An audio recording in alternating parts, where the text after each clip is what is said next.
Army presents The Big Picture, an official report produced for the armed forces and the American people.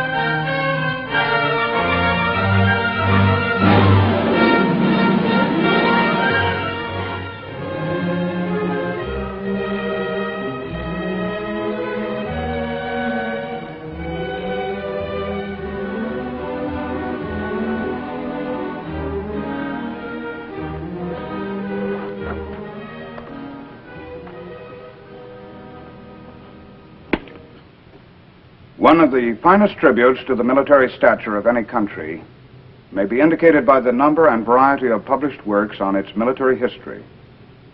Books reflecting the entire spectrum of opinion on the experience, achievements, and merits of wars fought. Our country has been fortunate to have produced so many capable military critics and historians to chronicle every major action of every major war we have engaged in. The Korean War has been no exception. Many volumes have been written about this ideological conflict. Many more will be written, to be sure. I'm Sergeant Stuart Queen, your host for The Big Picture. In two previous Big Picture issues, we presented the Korean War from its start in the summer of 1950 through Thanksgiving Day of that year. In this issue, we will present the final chapter of the Korean War. These two books contain some penetrating thoughts about the Korean War. They were written by a distinguished citizen soldier, Brigadier General S.L.A. Marshall. In these books and in other documents he has written, General Marshall recorded the Korean War as he saw and analyzed the conflict. In 1951, the Department of the Army sent General Marshall to Korea, the third major conflict in which he served as an Army officer. The result of his experiences in Korea and his long and valuable experience with our military establishment make him eminently qualified to comment on the Korean War. And now, The Big Picture presents this distinguished citizen soldier, Brigadier General S.L.A. Marshall. General Marshall? Sergeant Queen. General Marshall, against the background of your far-reaching experience in wars we fought, what are some of your observations and conclusions in regard to the Korean fighting? Basically, the tactics of the Korean War taught us a lot about mountain fighting, defense against night attacks, and the like, but the fighting was essentially the same as World War II. That is, the battles were won by the infantry with the usual support from the other arms and services. But in one sense, the Korean War was different. In what respect, sir? Well, it was a total ideological war. That is to say, communist North Korea, governed and supported by the communist world, estimated that South Korea was ripe for the taking. In an ideological sense, the opportunity could not be overlooked to seize the territory and to extend communism over more of Asia. Obviously, the communist world planned to benefit from the quick victory in South Korea at our expense. Does this in any way explain the entry of the Chinese communists into the Korean War? In part, yes. Primarily, I believe it was because our advancing United Nations forces came within tactical reach of Red China. Our forces had become overstretched and vulnerable to the attack, and they grabbed the opportunity. Before the Red Chinese attacked, the United Nations Command believed that Communist China would not enter the war if we confined our advance to the area south of the Yalu River. But it is a military fact, is it not, General, that it takes time, lots of time, to organize and move an army into position to attack? How did the Chinese communists do this without revealing their plans to us? Give them their due. They are masters of concealment and deception. It took them 60 to 90 days to organize their so-called volunteer army, and it required another 2 weeks or more to move the army into a position to attack. Before the Red Chinese sprung the trap, they had moved 80,000 troops across the Yalu and into positions deep into North Korea. There was a total of 120,000 Chinese communist troops ready when they attacked, and all of this accomplished without the United Nations command realizing the intent of Red China. Deception or not, General, how did the Chinese communists keep our air reconnaissance from spotting the large concentrations of troops, vehicles, and equipment moving into North Korea? Before they entered the war full length, the Chinese forces moved only at night. During the daylight hours, they packed themselves into whatever buildings, houses, and huts they could find. They were jammed in like sardines. Their vehicles and equipment were camouflaged expertly. They were not highly mobile, however. They advanced at the marching pace of a man. But their columns stayed concealed in day, and the few who walked abroad made expert use of shadows to foil air reconnaissance. It is at this point, General Marshall, that we're going to present the photographic record of the Korean War, starting with the 8th Army's offensive the day after Thanksgiving in 1950. An operation beginning with high hopes, but one which was quickly changed in its tactical complexion. 8th Army's end-of-the-war offensive was launched the day after Thanksgiving in 1950. It started out smoothly, but by nightfall of the second day, the UN was facing a new enemy in Korea, and a new war had begun. The Chinese rolled swiftly southward, splitting the Allied line and cutting off Marine and 7th Division troops in the east near the Chosin Reservoir.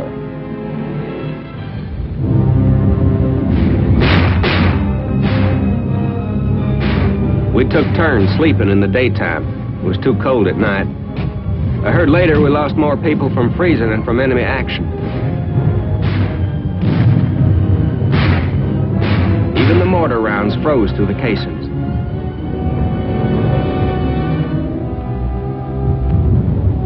The Chinese had an awful lot of people between us and the beach, but the harbor at Hungnam was our only way out.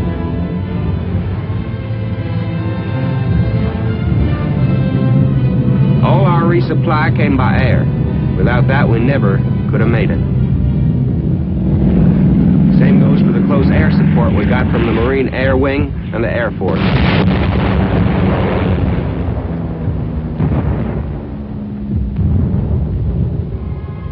They fought their way toward the sea through an enemy force which outnumbered them 5 to 1. Pausing only to evacuate wounded by air from Hagaru, they pushed on, reaching safety on December 10th.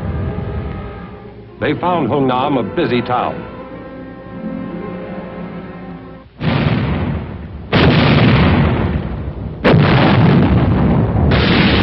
Within the harbor's perimeter, heavy weapons worked around the clock, throwing up a curtain of fire through which the enemy divisions dared not pass. Behind the guns, a near miracle of planning, organization, and teamwork was taking place. A massive amphibious landing in reverse.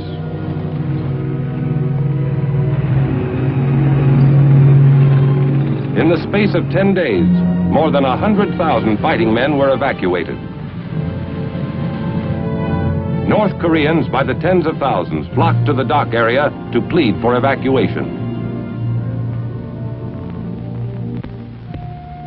From this one area, more than 90,000 North Koreans deserted their homes rather than return to the life they had experienced under communism.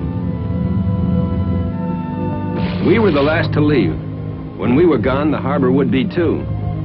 We set blocks of TNT and laced hoses filled with jellied explosive all along the waterfront.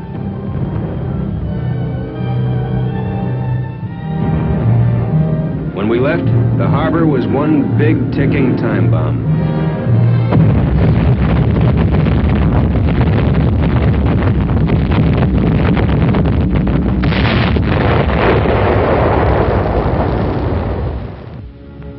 The evacuation convoy steamed southward toward the free ports of Pusan and Pohang. Their troops would reland, regroup, and move back to engage the enemy. The military withdrawal by land was orderly as the rest of the 8th Army pulled back once again across the 38th parallel. But for hundreds of thousands of civilians trying desperately to outrun the advancing communists, the journey southward was a nightmare of cold, weariness, and confusion. Old people pulled loads meant for oxen, or carried their precious few belongings on their backs. Children who had no part in the causes of war received full measure of its hardships just the same.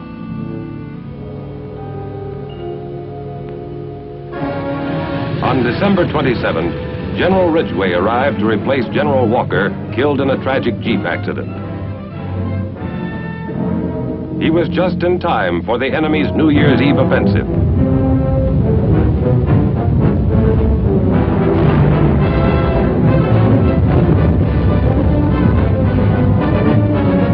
Once again, UN troops pulled out of Seoul, blowing the Han River bridges behind them.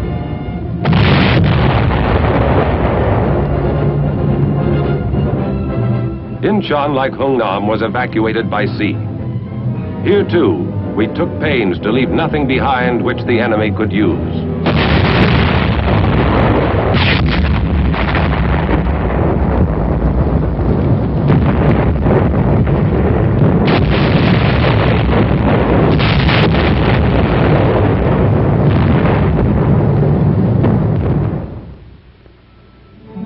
In the south, the troops which had been taken off the beach at Hungnam were regrouped, and despite bitter weather, took advantage of a welcome opportunity to catch up with themselves.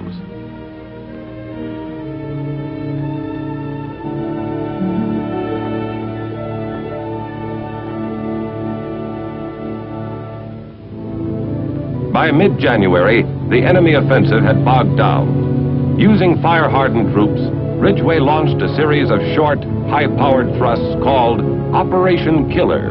The enemy held a huge numerical advantage. Ridgway was out to eliminate it.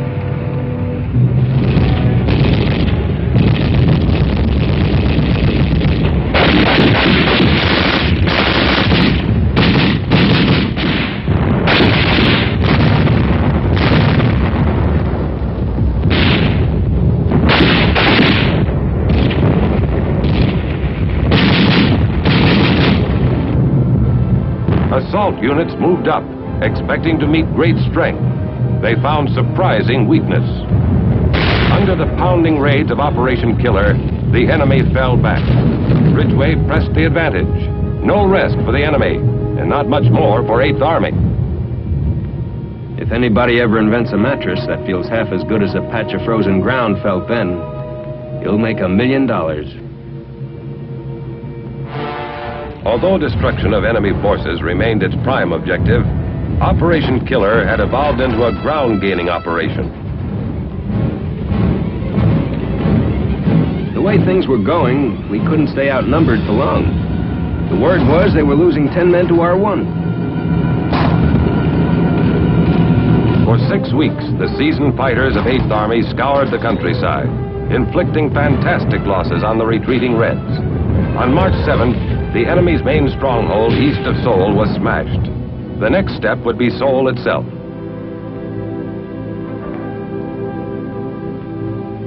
On March 15th, Korean troops entered the city. They found a few old people and children. The communists had fled. Across the full width of the peninsula, the enemy was retreating. Figure this one out. We're chasing them, and they're leaving surrender posters behind for us. In April, General James Van Fleet arrived to take over the 8th Army. A canny tactician, he replaced General Ridgway, who had been appointed Supreme Commander when General MacArthur returned to the United States. Within a week of Big Jim's arrival, he was fighting off the Communist Spring Offensive. The Communists concentrated their barrages on the East Central Front, probing for a weak spot into which to pour their tides of humanity.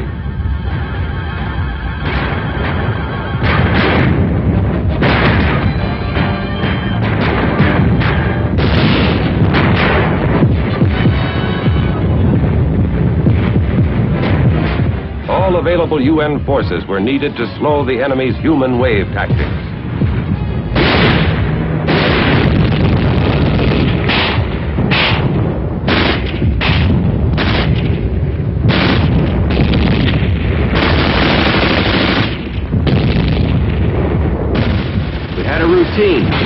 until the ammo ran out, then pulled back and called for an airstrike.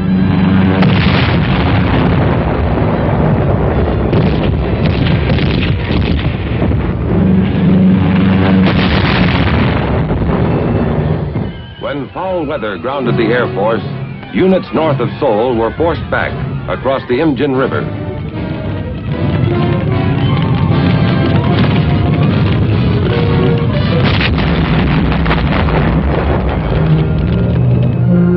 Seoul was fortified against the coming second wave of the Red Offensive. Van Fleet was determined not to lose the capital city again. Whoever said the worst part about war is the waiting was right. Still, we didn't have to wait long.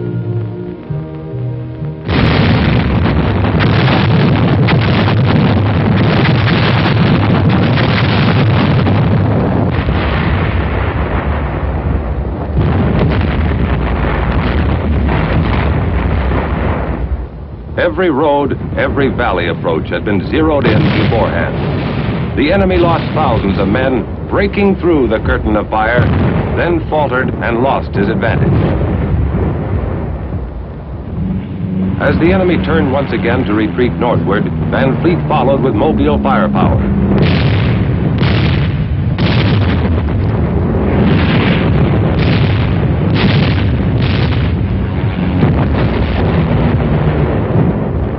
By June 2nd, we had recrossed the parallel. The enemy had spent 200,000 men, a third of his entire force, and gained nothing but the knowledge that numbers were not enough.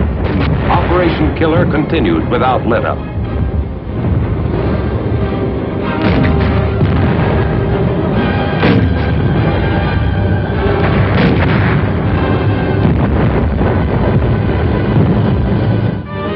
Within a month, truce feelers materialized into the first meetings at the red-held city of Kaesong. World peace hopes soared. The chief UN negotiator was Vice Admiral Turner Joy. His opposite number, North Korea's chain-smoking General Nam Il. Pessimistic correspondents predicted the talks would drag on for as long as 6 weeks. With the opening of truce negotiations, the line became stabilized. With minor fluctuations, it would remain much the same until the ceasefire. New battle techniques were developed. In the eastern sector, a Marine battalion made history by securing a hill in no man's land from the air by helicopter. The first wave landed a shore party which would clear the small landing area needed.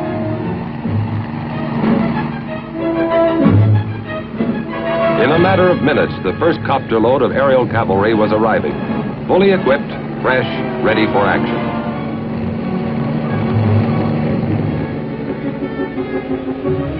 By using copters, the Marines secured commanding high ground within enemy territory without having to fight their way to it. Copters supplied the operation and evacuated troops at its completion, opening the way to a new concept in tactical troop movement. In Kaesong, the truce talks were already bogging down, deadlocked over the issue of a ceasefire line. We didn't like the setup in Kaesong. It was the enemy's home ground, and he knew it. Nam Il used the talks as a propaganda loudspeaker. The so-called neutral area was crawling with armed red soldiers. We broke off the talks. Air Force Sabre jets ruled the skies. At this point in the fighting, the UN had lost less than 80 aircraft. Verified kills on communist planes numbered 510.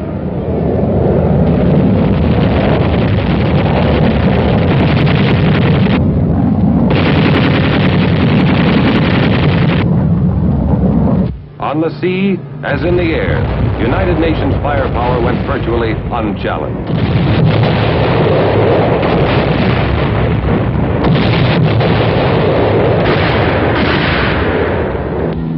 Near the end of October 1951, truce talks were resumed at the tiny farming village of Panmunjom. The UN delegates offered a compromise. They would accept the communist proposed ceasefire along the present battle lines if all other problems could be ironed out within 30 days. If not, all bets were off.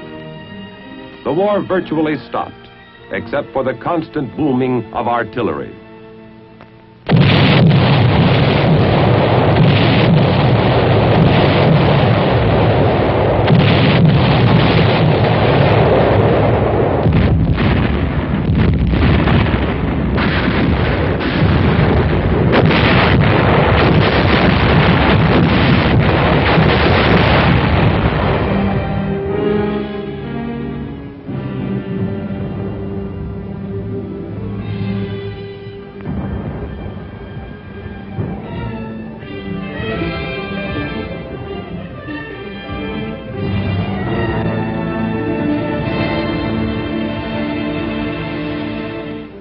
Winter came, the deadline was passed, the war was on again. The deadlock issue now was the right of prisoners to free choice in the matter of repatriation. Both sides were adamant.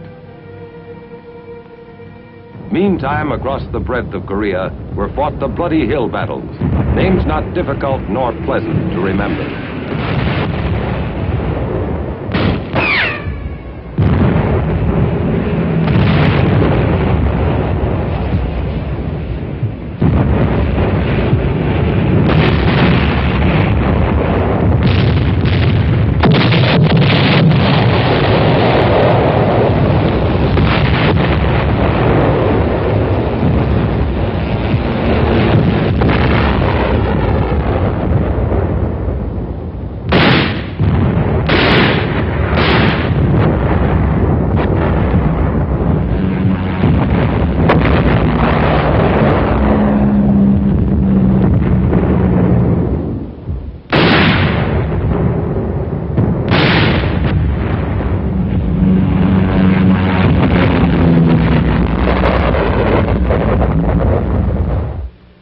Wooded slopes were laid bare, pitted almost beyond believing.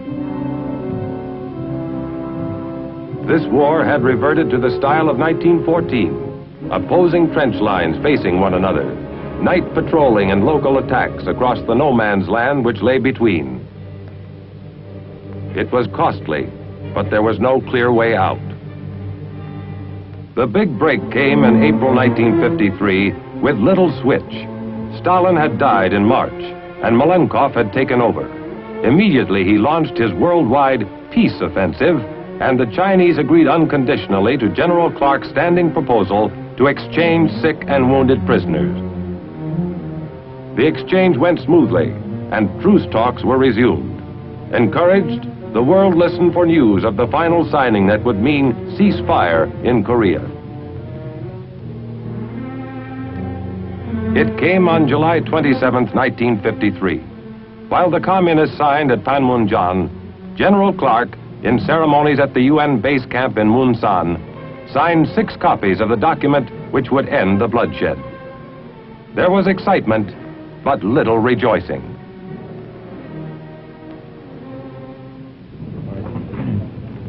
We have stopped the shooting. That means much to the fighting men and their families, and it will allow some of the grievous wounds of Korea to heal.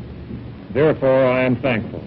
The task now is to put the ceasefire agreement into full effect and get down to working out an enduring settlement of the Korean problem. I cannot find it in me to exult in this hour. Rather, it is a time for prayer, that we may succeed in our difficult endeavor to turn this armistice to the advantage of mankind.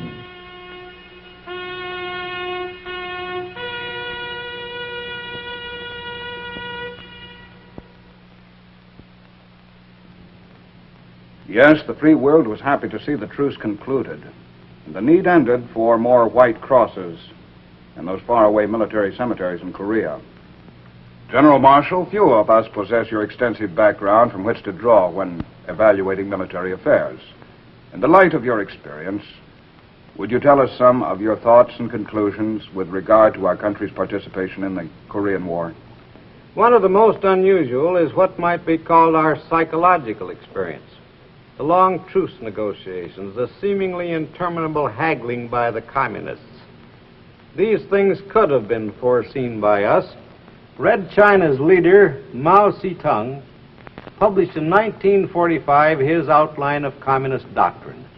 In it, Mao stated clearly that if he ever had to negotiate with a capitalist country, he would use the same delaying and demoralizing tactics used by Trotsky for Lenin at Brest-Litovsk in 1917 and 18, when the Bolsheviks were negotiating with the Germans for an armistice. Now, these same techniques were used by the Chinese communists in Korea. The negotiating table was employed as another battlefield to demoralize us. General, were there any other aspects of our psychological experience in Korea? Well, indeed there were. The American troops were the best fighting men the United States has ever delivered to a battlefield. And they fought better than any troops before them. But they had no training in the ideological aspects of war. And so when American troops were captured, they were not prepared for the psychological warfare techniques of communist prison camps. We now know that they don't observe a civilized code and will resort to anything to break a prisoner of war. As a result of this experience, we have taken positive steps to correct this area of training the American soldier. The relatively new code of conduct for the armed forces is one of the results, is it not, General?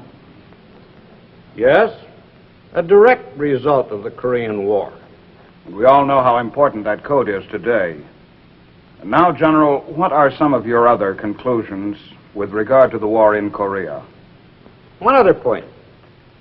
We learned again in Korea that a trained reserve and ready National Guard are essential to our scheme for survival.